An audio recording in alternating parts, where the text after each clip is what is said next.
Morgan, on my podcast today, I had the former Israeli ambassador to the United States, Ron Dermer, someone I'm sure you know. Oh, good. Yep, and he said his home country is moving closer to having to act on its own to stop Iran's nuclear program because of Joe Biden's policies. Have a listen to what he said. I want to get your reaction to it. The deal makes the chances of a war much higher. I think right now the chances of war between Israel and Iran are much higher than they were before because Iran is getting closer and closer.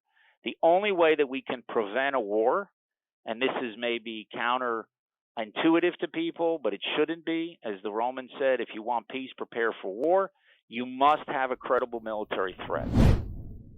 Must have a credible military threat. Do we have that under Joe Biden? You know, he said in a Israeli TV interview whenever he was there that he would never let Iran get a nuclear weapon, and that the use of force would be on the table as a last resort. It's the first time he said it publicly that I can recall in this particular administration. I think that there's a lot of people that, that may have their doubts. Listen, I'm hoping that we can take him at face value, but he certainly wants to focus on other things.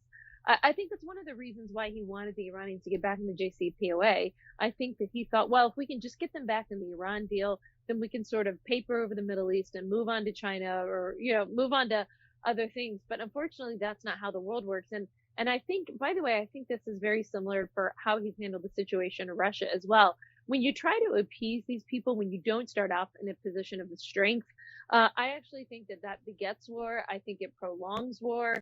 I agree with the ambassador, the former Israeli ambassador to the United States that you had on your podcast, that, listen, the Iranians understand one thing. They understand strength, and this administration has not exuded any strength of the Iranians, which is why we're in the precarious position that we're in.